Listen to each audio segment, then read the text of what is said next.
हमने देखे कि कैपिलरी एक्शन मतलब कैपिलैरिटी। तो इसमें क्या होता था कि जब कैपिलरी ट्यूब हम इमर्स करते लिक्विड में, उसका एक एंड इमर्स करते, तो लिक्विड लेवल एक तो राइज होती है या फॉल होती है। तो that depends upon what the nature of liquid, whether it wets the capillary or doesn't wet the capillary। Capillary यानी सॉलिड की बनी रहती है।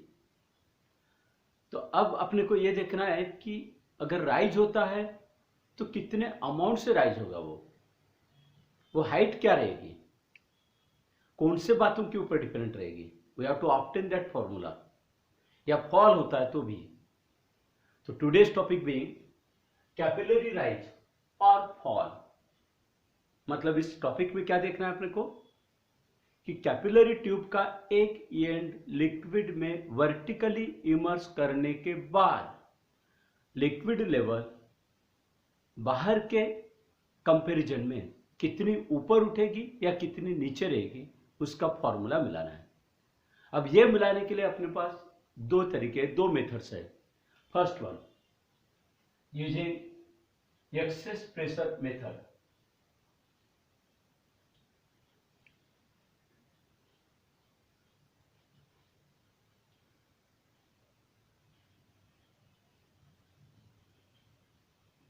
एक्सेस प्रेशर मेथड, ये इसमें क्या, तो सबसे पहले अज्यूम करो कि एक क्लीन कैपिलरी, कैपिलरी यानी कैपिलरी ट्यूब ऐसे लिक्विड में इमर्स की गई, उसका एक एंड वर्टिकली इमर्स कर दिए in the liquid which partially और कंप्लीटली वेट्स सॉलिड। तो क्या स्टार्ट करेंगे, कंसिडर ये capillary,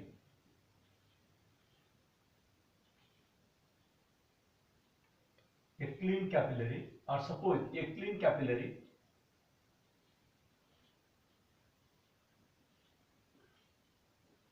suppose one end of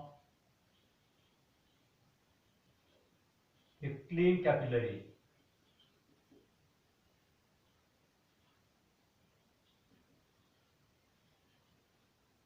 is vertically immersed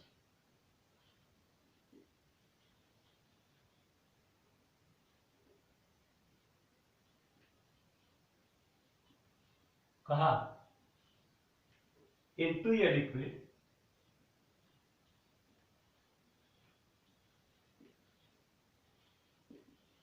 which what that liquid is which wets it in the sense उस capillary को गिला करेगी ऐसा लिक्विड में। Suppose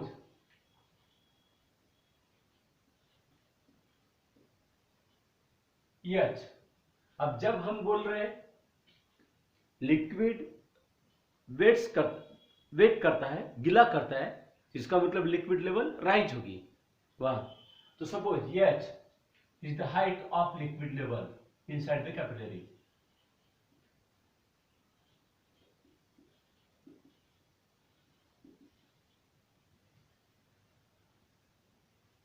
are radius of capillary,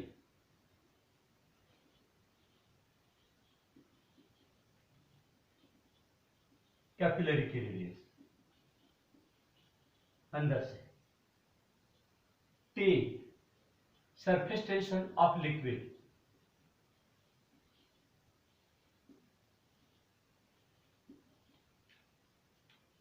row density of liquid,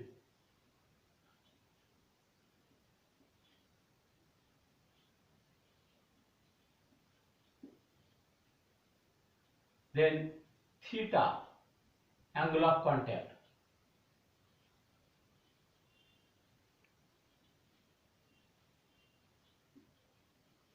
ये सारे terms. Moreover अब जो लिक्विड कैपिलरी के अंदर रहेगा या कैपिलरी के बाहर भी, तो लिक्विड सरफेस कैसा रहेगा, कॉनकेव अपवर्ड रहेगा। तो उसका radius of curvature R, radius of curvature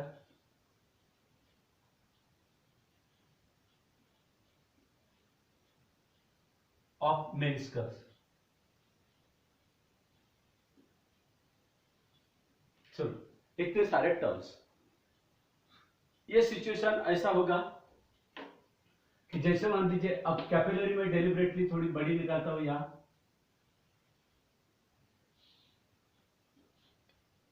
this is capillary. अब जिस कंटेनर में लिक्विड रखा है वो कंटेनर यहां ड्रॉ नहीं किया। अज्यूम करो कि यहां लिक्विड लेवल यहां तक थी और बाद में कैपिलरी के अंदर लिक्विड लेवल यहां तक हो गई।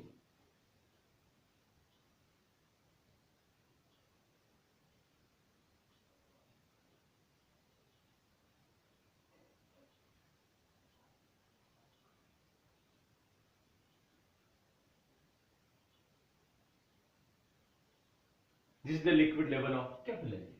Liquid level inside the capillary.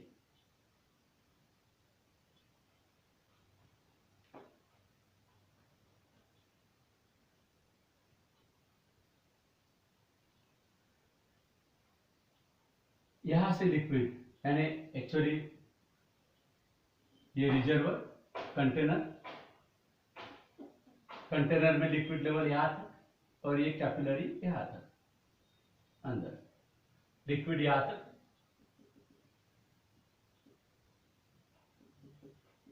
And so on.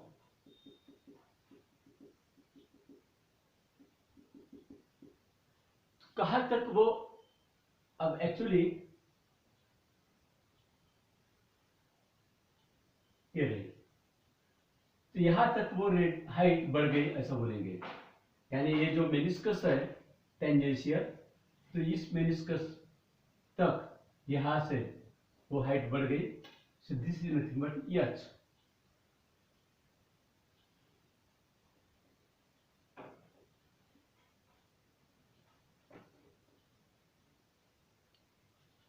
H height.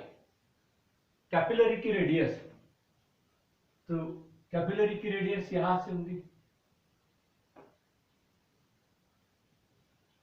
Small R, this the radius of capillary. और मेनिस्कस, तो मेनिस्कस की रेडियस, ये रेडियस ऑफ कर्वेचर एक्चुअली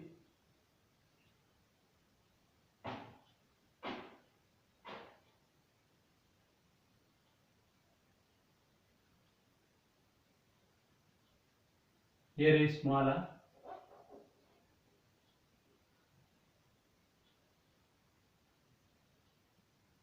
यहां तक। और मेनिस्कस की रेडियस ये समझो ये डिस्टेंस या ये distance in this way. So this is capital R, यानी यहां से ये डिस्टेंस ऐसा पूरा मेनिस्कस समझो, यानी ऐसा सर्कल रहेगा कैपिलरी के अंदर, तो उसकी रेडियस मतलब रेडियस ऑफ कर्वेचर, यानी ऐसा जो सरफेस रहेगा ये मेनिस्कस, तो ये रेडियस ऑफ कर्वेचर, ऐसा सर्कल या स्फीयर अज्यूम करो और उसका रेडियस ऑफ कर्वेचर अपने को लेना है। स्मॉल आर कैपिलरी की रेडियस, कैपिलरी की रेडियस तो of the order of 1 millimetre होती है, जो कल जो बताया तुम लोगों को।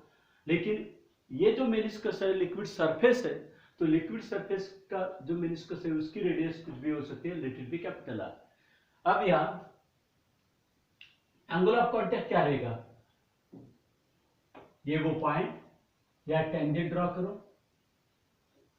सो दिस द टेंजेंट, फिर इस टेंजेंट ने बनाया हुआ angle this one, so this the angle of contact.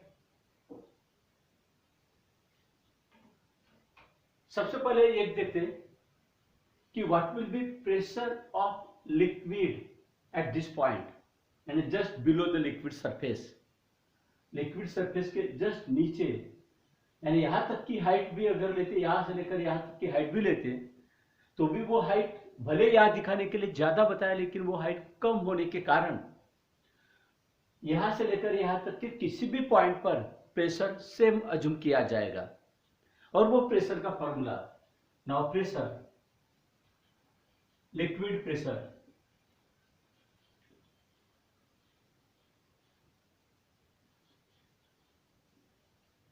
P equals to H height rho multiplied by G. H is the height, rho is the density and G gravitational acceleration. ये liquid pressure रहेगा। अब ये concave upward है, तो excess pressure जो concave side में होता है, तो एक्सेस प्रेशर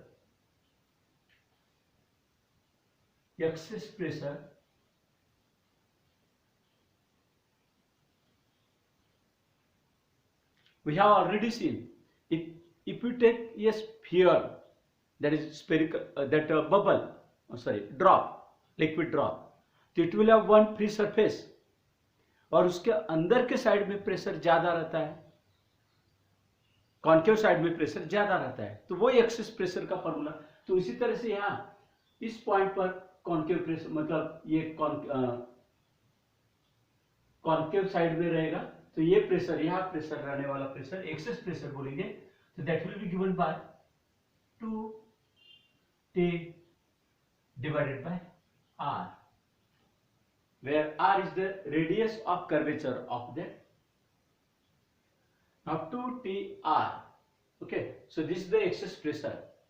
अब ये एक्सेस प्रेशर इस प्रेशर के बराबर होना चाहिए, तब कहीं क्या होगा कि लिक्विड रुक जाएगा, यानी अब थ्रस्ट निर्माण करेगा लिक्विड, तो लिक्विड का प्रेशर और डाउनवर्ड डायरेक्शन में क्या आएगा, वो दैट एक्सेस प्रेशर। तो एक्सेस प्रेशर का फॉर्मूला क्या होगा, 2T डिवाइड बाय R। ये फॉर इक्विलिब्रियम क्या होना चाहिए,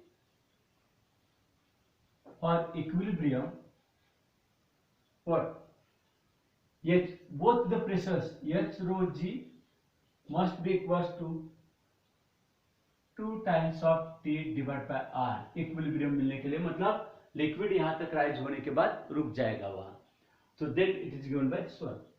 लेकिन यहाँ अब स्मॉल आर की वैल्यू, अब जैसे देखो ये थीटा है, तो by geometry this can be proved to be theta, ये भी थीटा रहेगा। तो जैसे फॉर एग्जांपल ये रहा, तो ये अगर R है तो इसकी वैल्यू क्या रहेगी, तो थीटा इज हियर, तो क्या लेंगे, small r equals to R cos theta. तो कैपिटल R की वैल्यू क्या मिलेगी, small r into cos theta, so it will be 2 times of T into small r divided by cos theta. So cos theta will go to the numerator, and hence the formula for the height is given H equals to 2 times of T into cos of theta divided by R rho G. By using this formula, height can be decided. और actually experiment laboratory में जो प्रभाव करना होता है, तो वो height गिनी जाती है, कितने हाइट से ऊपर उठ गया वो liquid as compare to the outside the capillary. ये कैपिलरी यहाँ और कैपिलरी इस रिजर्वर में वर्टिकली इमर्स किए, तो लिक्विड लेवल रिजर्वर में यहाँ तक है और वो यहाँ तक राइज हो गया। तो ये हाइट अगर तुमको पता है, H मालूम है, R is the radius of that capillary, वो भी पता रहेगा, rho is the density of the liquid, जो लिक्विड की बात करेंगे तो वो भी पता रहेगी, G gravitational acceleration, theta angle of contact अगर मान लीजिए अपने को डाटा में पता है, तो T surface tension can be determined. मतलब this formula is used to find the surface tension by capillary rise method. तो this is one method, this method is called excess pressure method. मतलब by using the concept of excess pressure we have obtain the formula for the capillary rise. अब दूसरी method जहां surface tension के forces की बात करेंगे, तो another method second using surface tension forces.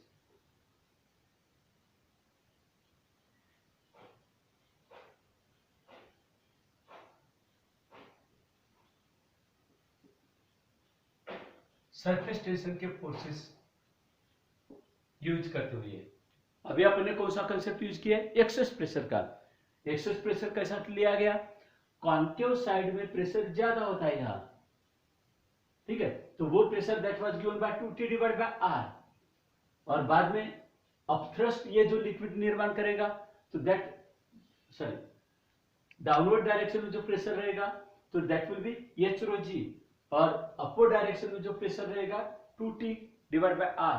तो दोनों अगर मान लीजिए इक्वल हो जाते हैं तो फॉर इक्विलिब्रियम मिल जाएगा, और बाद में लिक्विड वहां तक राइज होने के बाद रुक जाएगा।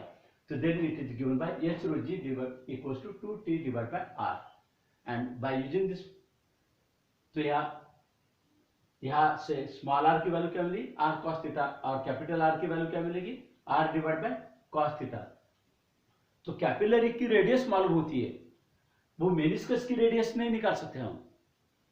जो लिक्विड कर्व हुआ ऐसा, तो वो कर्व की रेडियस क्या रहेगी ये नहीं निकाल सकते, कैपिलरी की रेडियस पता हो सकती है। तो all this things can be known and thereby surface tension can be determined. तो ये एक मेथड हुई थी। दूसरी मेथड क्या बोल रहा हूं मैं? Using surface tension forces. तो उसके लिए भी हम ट्राई स्टार्ट करेंगे। Suppose one end of a clean capillary is vertically immersed into a liquid which beds it. Suppose these are the concepts again, these are the different points. अब यहां देखते हैं, यहां हमको रेडियस ऑफ द मेनिस्कस लेने की कोई जरूरत नहीं है।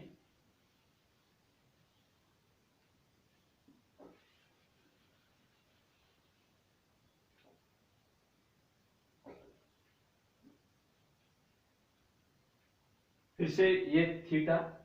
अब देखो यहां we know that surface tension forces कौन सी डायरेक्शन में होते हैं? तो ये देखो, ये जो मेनिस्कस अंदर की साइड में है कैपिलरी के अंदर, तो ये तुम इमेजिन कर सकते कि एक सर्कुलर रिंग वो कैपिलरी के कांटेक्ट में है, यानी जैसे फॉर एग्जांपल ये रिंग, ठीक है, ये कैपिलरी और ऐसी रिंग। तो हालांकि ऐसा ये कर्व बताया मैंने, इधर का कर्व नहीं बताया, लेकिन ये रिंग रहेगी, और बाद में यहाँ ये लिक्विड सरफेस सॉलिड सरफेस के साथ, मतलब कैपिलरी के वॉल के साथ अंदर की साइड से क्या निर्माण करेगा? यहाँ कॉन्टैक्ट। तो कॉन्टैक्ट के ऊपर टेंजेंशियल फोर्स निकालते हैं, सरफेस टेंशन का फोर्स, ये डायरेक्शन में। सो दिस इज T। ये रही टेंजेंट। टेंजेंट के डायरेक्शन में क्या होता है? सरफेस टेंशन का फोर्स। तो सरफेस टेंशन का फोर्स इधर, ये इधर भी अगर निकालना चाहे तो ये होगा सरफेस टेंशन का force in this direction. But ये कैपिटल T का मतलब होता है फोर्स एक्टिंग पर यूनिट लेंथ, यूनिट लेंथ पर। तो this will be the force acting upon unit length T। अब इधर ये साइड में डेलिबरेटली नहीं ले रहा हूं मैं। तो वो मेनिस्कस, यानी बार बार मैं बता रहा हूं, मेनिस्कस इन द सेंस कि जो ऐसी रिंग तैयार होगी अंदर के साइड में, ठीक है, तो मेनिस्कस के यहां इस पॉइंट पर कांटेक्ट में है, तो उसके ऊपर सरफेस टेंशन का फोर्स रहेगा T, और ये फोर्स यानी क्या होगा? यूनिट लेंथ पर रहने वाला फोर्स है, ये यूनिट लेंथ पर रहने वाला फोर्स, ये डायरेक्शन। तो इतना फोर्स कौन निर्माण करेगा? लिक्विड। किसके ऊपर? जो पॉइंट इस कैपिलरी के कांटेक्ट में है, लिक्विड जिस पॉइंट पर लिक्विड कैपिलरी के कांटेक्ट में, उस पॉइंट पर रहने वाले मॉलिक्यूल के ऊपर या उस पॉइंट के ऊपर। वंस अगेन, ये फोर्स सरफेस टेंशन का फोर्स T। हालांकि T यानी सरफेस टेंशन है, और surface tension by definition it is nothing but force divide by length. तो force acting upon unit length, तो T is nothing but force acting upon unit length. तो after all it is a force. तो वो force ये direction है, इस point पर। तो अब ये लिक्विड का कैपिलरी का मतलब कैपिलरी सॉलिड है, तो it will exert the force of reaction in this direction. तो इस डायरेक्शन में भी फोर्स कितना रहेगा? T, यूनिट लेंथ पर। यूनिट लेंथ पर रहने वाला फोर्स क्या रहेगा? T। एक्चुअली लिक्विड तैयार कर रहा फोर्स, कौन सी डायरेक्शन में? ये डायरेक्शन में। मतलब वो लिक्विड खींचना चाहता है किसको? ये कैपिलरी को। कौन सी डायरेक्शन में? ये डायरेक्शन में। लेकिन लिक्विड के कंपैरिजन में सॉलिड, ये कैपिलरी सॉलिड है, तो वो क्या करेगा? रिएक्शन का फोर्स। ये क्या लिक्विड कौन सा फोर्स निर्माण कर रही? एक्शन का फोर्स। तो कैपिलरी का ये वॉल कौन सा फोर्स निर्माण करेगी? रिएक्शन का फोर्स। रिएक्शन का फोर्स ये डायरेक्शन में, टी, उतना ही यूनिट लेंथ पर। अब इस फोर्स को रिसॉल्व करते वक्त एक कंपोनेंट निकालते हैं ये डायरेक्शन में, और दूसरा कंपोनेंट निकालता हूं मैं ये डायरेक्शन में।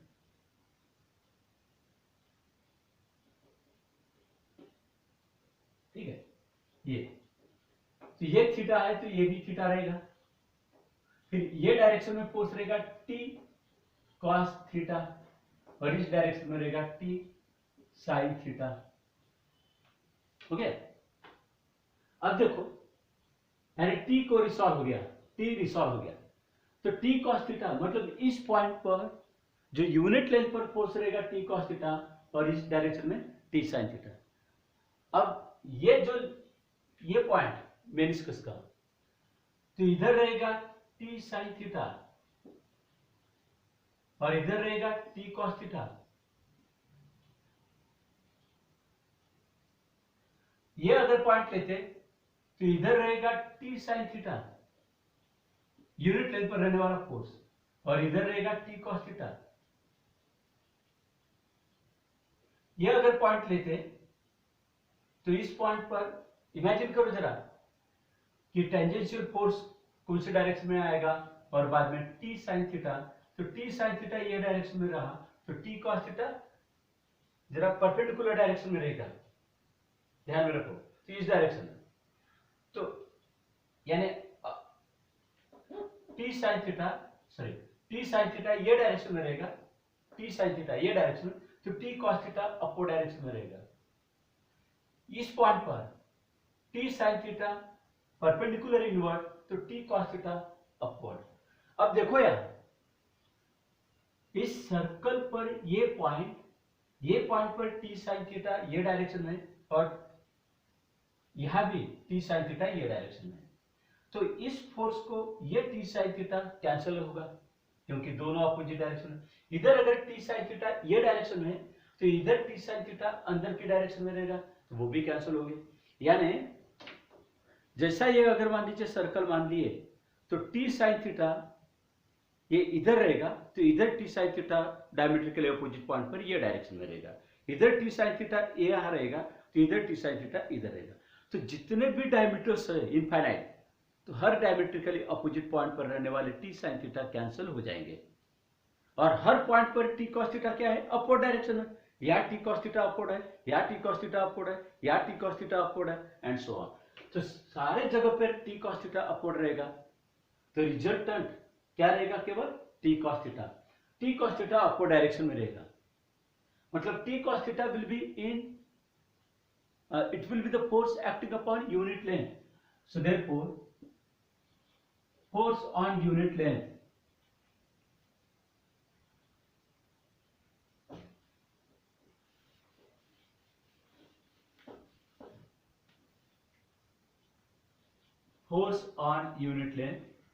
or force per unit length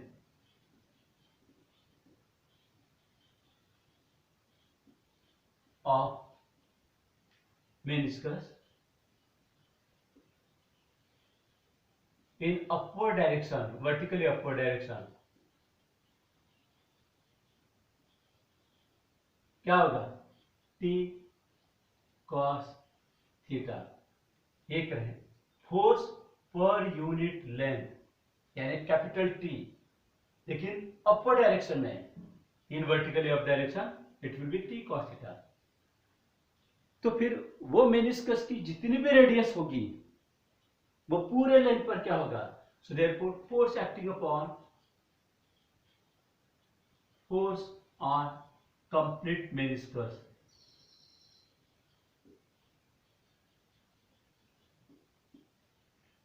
यानी वो जो सर्कल रहेगा, सर्कल के यूनिट लेंथ पर रहने वाला फोर्स है टी कॉस थीटा, तो पूरे सर्कल पर रहने वाला फोर्स क्या रहेगा? टी कॉस थीटा मतलब यूनिट लेंथ पर रहने वाला force multiply by length of the circle. तो length of the circle is nothing but circumference. So circumference का फॉर्मूला क्या रहेगा, 2 pi R. R is the radius of that capillary. So this is the force. कौन सी direction में, ये upward direction में। Upward direction में कितना फोर्स हुआ, T cos theta multiply by 2 pi are. अब ये लिक्विड, इसमें लिक्विड चला गया तो लिक्विड का मास भी रहेगा, मास मल्टीप्लाई बाय जी करते तो दैट विल बी वेट। तो सबसे पहले इतने हाइट में लिक्विड कितना आएगा ये देखते हैं। What is the volume, volume of liquid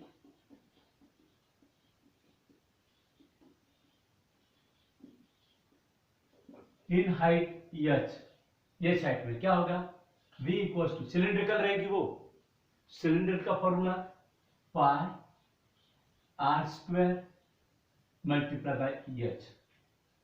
what is this, volume of the liquid in the height H. So therefore if rho is the density, mass of the liquid, mass of liquid क्या होगा फिर, m equals to volume multiplied by density. So it will be pi r square multiplied by h multiplied by rho. So therefore what will be weight of liquid, और ये wait कौन सी direction में रहेगा, downward. Weight of liquid W equals to mg, that is nothing but pi r square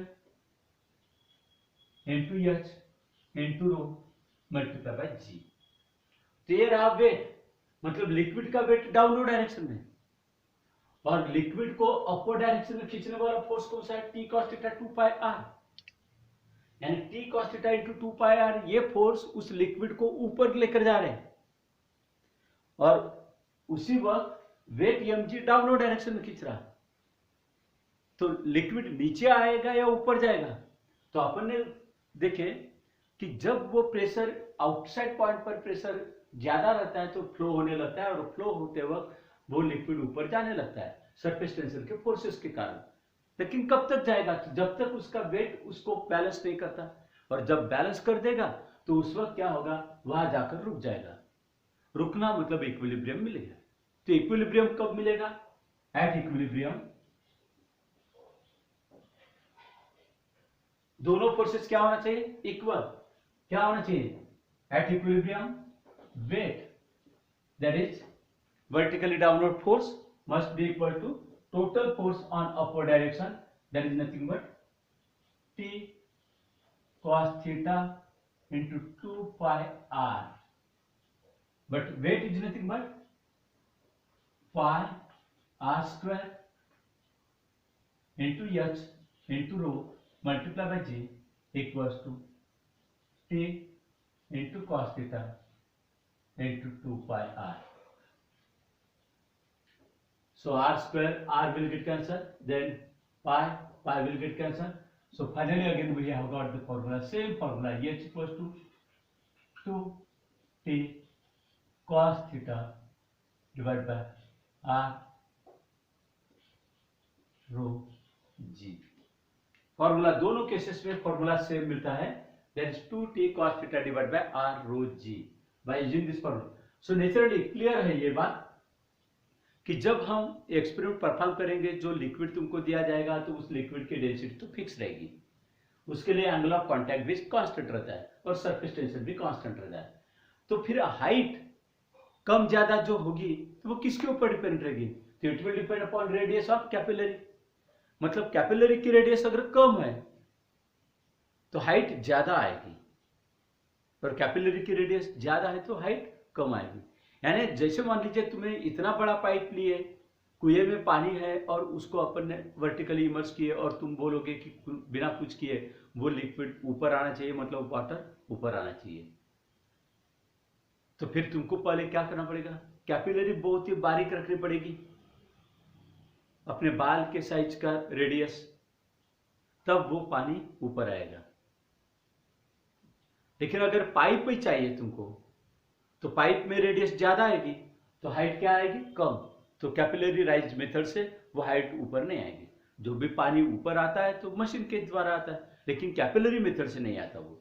so that you have to remember. Anyway this is the formula H equals to 2t cos theta divide by r rho g।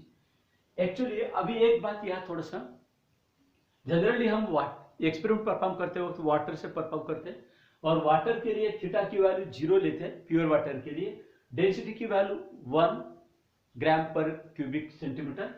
तो फिर formula क्या होगा for water, 2t divide by r g for water. एक remark करके ध्यान में रख सकते हैं कॉम्पिटिटिव पर्पज के लिए, for water we know that theta is 0, so cos 0 will become 1, so h will be directly given by 2t divided by r into g। ये फॉर्मूला हो जाएगा। अदरवाइज ये तो जनरल फॉर्मूला तुमको ध्यान में रखना है। अब यहाँ हम दोनों केसेस में, whether it was access pressure method और सरफेस टेंशन फोर्सेस मेथड, ये दोनों मेथड में हमने राइज की बात की है, फॉल की नहीं। तो ये ध्यान में रखना, similar is the formula, same is the formula for the fall also. सिर्फ इतना है कि थीटा की वैल्यू जब क्या रहेगी, फॉल किसके लिए होता है, for the liquid which doesn't wet the solid. तो उसके लिए लिक्विड सरफेस कैसा होता है, कॉन्वेक्स अपवर्ड, और वो फिर फॉल होता है।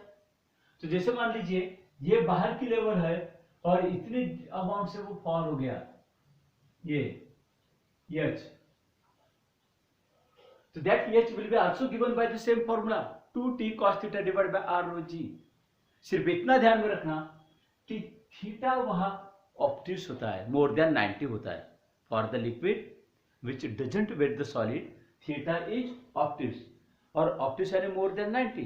तो थीटा की वैल्यू जब मोर देन 90 रहेगी, इन बिटवीन 90 एंड 180, तो कॉस थीटा की वैल्यू क्या रहेगी, निगेटिव। तो कॉस थीटा की वैल्यू निगेटिव आने के कारण H की वैल्यू क्या आएगी, निगेटिव, क्योंकि बाकी सारी वैल्यूज पॉजिटिव है। Surface tension, radius, density, gravitational acceleration, all these are positive. केवल थीटा की value for the liquid which doesn't wet the solid, angle of contact is obtuse. तो ऐसे लिक्विड के लिए थीटा की value more than 90 and less than 180 and in between 90 180 होने के कारण cos थीटा की वैल्यू क्या बनेगी, निगेटिव, और H की वैल्यू फिर क्या आएगी, निगेटिव। तो what does that negative will show, liquid level falls. बस इतना ध्यान में रखना है। यानी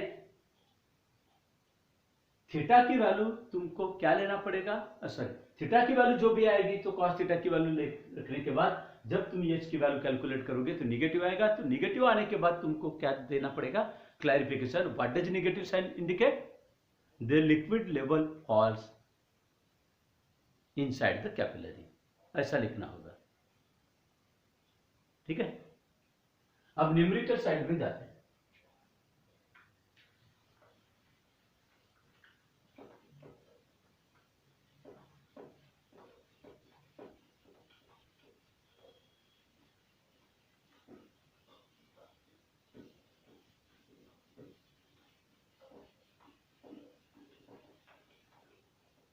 सिंपल न्यूमेरिकल्स है, और दो numericals can be done by you, कर सकते तुम लोग।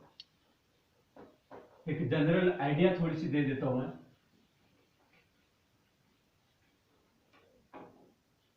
फॉर्मूला क्या मिला अपने को, H equals to 2 into T into cos theta divide by r rho into g, ये फॉर्मूला अभी बताया मैंने। अब 1 2 3 4 5 6, खैर ग्रेविटेशनल एक्सेलरेशन तो पूछा नहीं जाता, डेंसिटी पूछा नहीं जाता, लेकिन 1 2 3 4 चार में से कोई भी 3 क्वांटिटीज तुमको दी गई है तो चौथी क्वांटिटी निकालने के लिए कहा जा सकता है। यानी कभी हाइट निकालने के लिए कहा जाएगा, कितने हाइट से।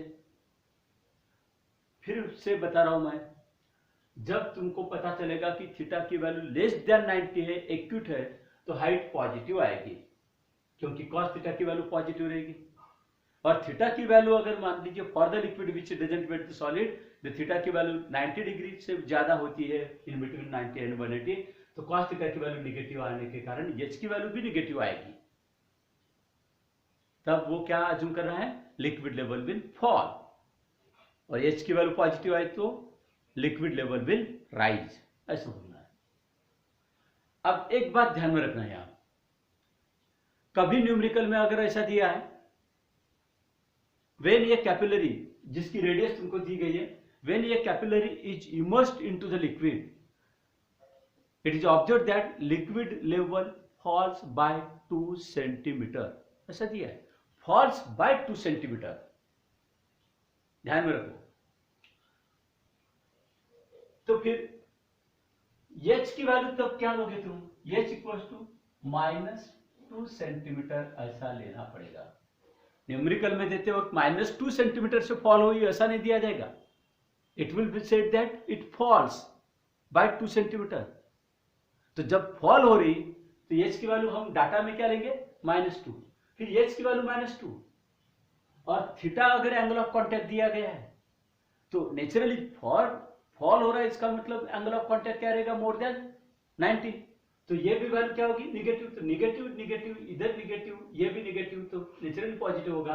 फिर तुमको डेंसिटी या सरफेस टेंशन वगैरह पूछा गया तो वो वैल्यू क्या आएगी, पॉजिटिव ही मिल जाएगी। एंड फॉल्स अगर कहा तो ध्यान रखना, एक न्यूमेरिकल में तो ऐसा होगा, एंगल ऑफ कांटेक्ट निकालने के लिए कहा जाएगा। खैर अगर by the way H positive है तो एंगल ऑफ कांटेक्ट को कोई प्रॉब्लम नहीं, एच अगर निगेटिव है तो मैं एक न्यूमेरिकल बताता हूं तुमको।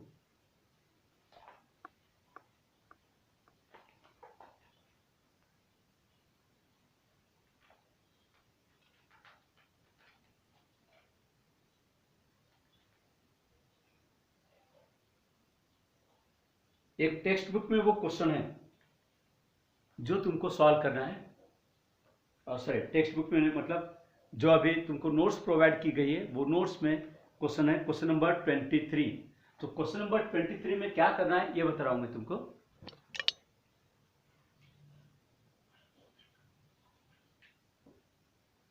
एच की वैल्यू तुम लोगे, जो भी वैल्यू दी गई है तो वो लोगे से वॉट एवर 2 सेंटीमीटर अगर दिया है तो -2 लेना पड़ेगा एच की वैल्यू, क्योंकि वो डिप्रेशन दिया है, ठीक है। बाद में R, rho, G, T all are given, और थीटा की वैल्यू पूछा है, theta equals to how much. तो फिर फॉर्मूला, इस फॉर्मूले से हम क्या बनाएंगे, यानी पूरा डाटा दिया है तुमको, खाली इतना ध्यान में रखो कि वो कितने अमाउंट से फॉल हो रही, ड्रॉप हो रही लिक्विड लेवल, वो ड्रॉप दिया गया है, तो दैट इज गिवन बाय, तो that will be given by 2 centimetre. 2 centimetre कहा जाएगा तो हम क्या लिखेंगे, -2 सेंटीमीटर। थीटा की वैल्यू पूछा है तो फिर cos थीटा का फॉर्मूला बनाएंगे, cos theta equals to H R rho G, H R rho G divide by 2t। अब देखो यार सारी वैल्यूज रखेंगे, radius, density, gravitational acceleration, surface tension, all these are positive, लेकिन एच की वैल्यू निगेटिव है, तो यहां समझो तो पूरा कैलकुलेशन क्या आएगा, माइनस समथिंग से 0.7257 आ गया, लेकिन माइनस आया किसकी वजह से, because we have taken H to be minus, तो इसलिए ये माइनस आया cos थीटा की value.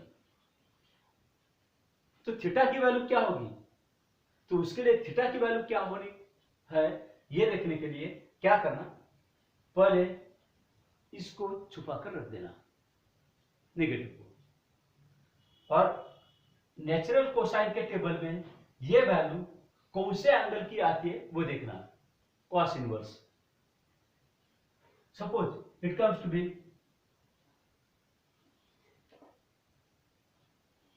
27 degree and 45 minute, 27 degree 45 minute की वैल्यू ये आती है, समझो, ठीक है। तो अगर बाय द वे ये कैलकुलेशन cos थीटा का आता तो हमने एंगल कितना बोले होते, 27 डिग्री एंड 45 मिनट, ऐसा कहा होता, लेकिन निगेटिव है, तो फिर एंगल की वैल्यू क्या होगी, theta equals to 180 degree minus ये 180 डिग्री से इसको सब्ट्रैक्ट करना पड़ेगा। अब 180 डिग्री से इसको सब्ट्रैक्ट कैसे करेंगे? तो 180 डिग्री, यहां मिनट भी है, ठीक है, तो फिर क्या करेंगे? 180 डिग्री से इसको सब्ट्रैक्ट करने के लिए 180, तो it will be written as 179 degree and 60 minute.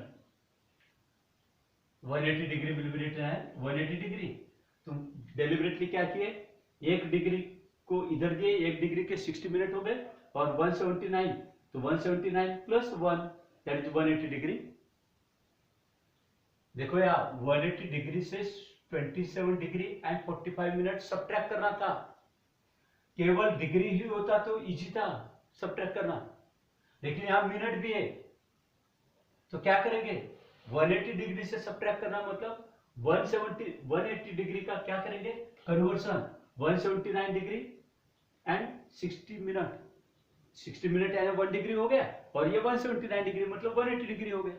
अब यहां से सब्ट्रैक्ट करेंगे, क्या होगा? दिस इज 15 मिनट, और यहां से 2 5 155 2, so this angle will be 152 degree and 15 minute. In this way you can obtain the value of angle of contact. Theta की वैल्यू इससे से मिल जाएगी. Got this point? In this way you have to obtain the value of angle of contact. बाकी सारे numericals तुम easily कर सकते हो. एक न्यूमेरिकल में ऐसा दिया है, क्वेश्चन नंबर 22.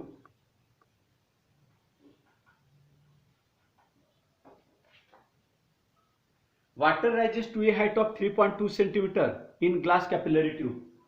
कितने हाइट पर जा रहा? H equal to 3.2 centimetre.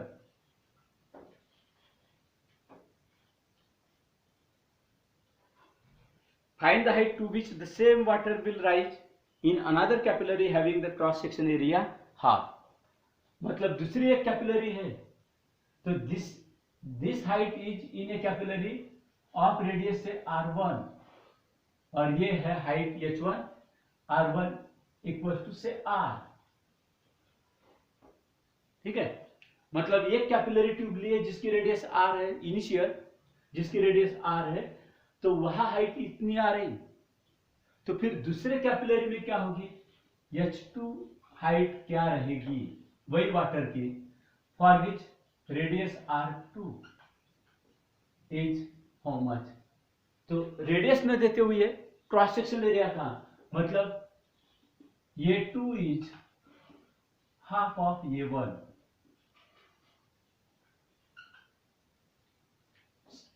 दूसरी कैपिलरी का जो क्रॉस सेक्शन एरिया है पहले कैपिलरी के क्रॉस सेक्शन एरिया के हाफ है, तो क्रॉस सेक्शन एरिया का फॉर्म, तो इसका मतलब क्या होगा कि pi R2 square, pi R2 square equals to pi R1 square divide by 2. Pi will get cancel, so R2 equals to how much? R1 divided by root 2. So put the value R2 equals to R1 divided by root 2. ये R2 की value मिल जाएगी. देखो क्या कहा उसने, second capillary का cross section area first capillary के comparison में हाफ है, तो फिर तो pi R2 square equals to pi R1 square divide by 2 and R2 will be R1 divide by root 2. अब यहां क्या फॉर्मूला लेंगे? तो डायरेक्टली बाकी कुछ चेंज नहीं किया, लिक्विड वही है, तो डेंसिटी सेम रहेगी, एंगल ऑफ कांटेक्ट सेम रहेगा, थीटा सेम रहेगा, सरफेस टेंशन सेम रहेगा, तो H will depend upon R and it is inversely proportional. तो यहां लिखेंगे as H is inversely proportional to R, so therefore H2 divided by H1, R1 divided by R2, and hence H2 will be obtained. H2 equals to H1 multiplied by R1 divided by R2. By putting the value of R2 as R1 divided by root 2, you can have the value of H2. In this way, you can do the numericals also.